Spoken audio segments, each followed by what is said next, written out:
Hello YouTube, this is Mr.Panda, or Asian Boys Owns, that's the name of my channel. But welcome back. Just want to discuss a couple things with you guys.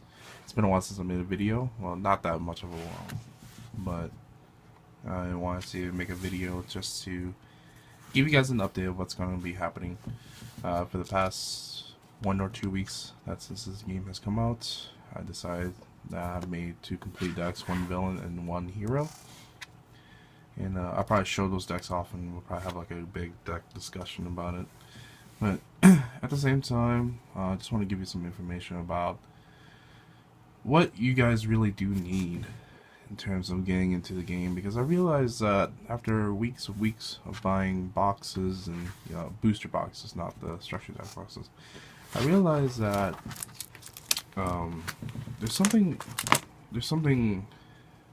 how to say this, there's a good and a bad side to this. We'll get towards that. As you know, this is my book. It's very different from what it was the last time. That's Yu-Gi-Oh. That's very different from the last time I accumulated a lot of stuff. Decided to just ball 7 finally. I decided to just separate it, put it in its own section, the mech games and stuff. If any of you guys want to, do something like this is great for deck building because you have everything in front of you and you can just pull it out whenever you need. A couple of my teammates have been building red decks, so I'm so low on red. Blue, orange, black. Black, and then you have your freestyles. Freestyle, the hero plan, confrontation, and things like that. Allies. So, one thing that I have noticed, from buying just booster boxes alone, this is probably my fault because I bought all of my locals structure decks. But structure decks. Structure deck cards are just as important as booster box cards, because if you see right now, mostly this is all predominantly booster box cards, and majority of the decks that are out there uses a major part of the structure deck boxes, the structure deck cards, and also the booster box cards. So I encourage all of you to buy at least 3 or maybe 6 if you wanted to of the structure decks, just so you can get your starters, your starter cards, so you can freely build decks, because this is what I'm lacking at the moment. And so buying boxes, buying booster boxes have its up and downs. Of course, if any of you have been following Retro's page, people have been pulling the Unfold, rare, ultra rares. Damn them, but congrats. But a lot of the things that, let's just say for instance, your local is selling your boxes for $80. You are guaranteed of pulling, 7 or 8 foil cards, but those foil cards are not usually the best. They're just for your decks and stuff. But a lot of majority of the time when you're buying boxes, you're actually looking for these cards right here, like confrontation and stare downs.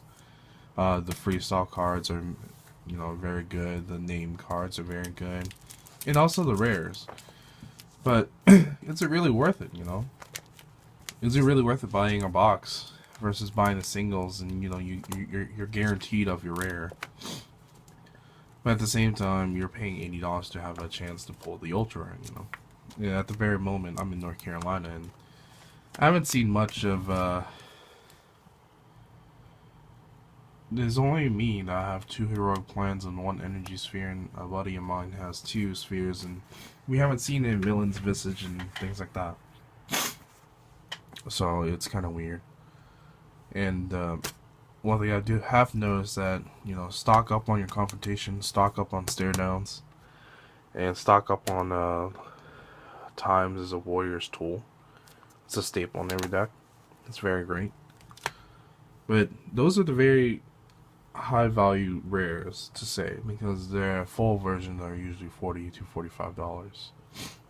So, but in the next couple videos, I will be making a lot of tutorial videos on how to play the game. A lot of my friends from Yu-Gi-Oh! And a lot of my friends from Vanguard, and also, you know, the viewer base out there are looking for a guide to show them and explain them the process of the game. And that's what I'm going to be doing, because a lot of things are, there's a lot of text in this game that makes it very, what are you saying, very bland, like, very conflicting in its own self. So it needs to be fixed that way and explained properly. But other than that, you know, thank you guys for subscribing. Let's see all my subscriber base go up a little bit. Thank you very much for that. You know, share the videos, share the idea, like it. You know, I'm with you guys here. I'm not professional. I'm just with you guys. I'm a noob too. So I'm just gonna be sharing information with you guys about what I see as a new player in this game, and hopefully, you know, you guys can learn something from that also. And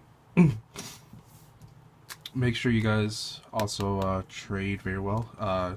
Your rares now, rares are about $3 to $4, but rares like in confrontation, stare down, and all, you know, times as worst tools are about 7 to 8 to 10.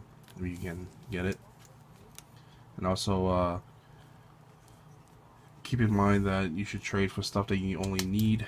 Complete one deck at a time. Don't do it like I did, where I tried to complete 3 decks at one time, and it was probably the most hardest thing to do, since it was like such a low player base in my era. But thank you very much, guys, for watching. Please subscribe, share the video, let your friends know, like it. And this is Mr. Panda signing out. I'll see you guys next time.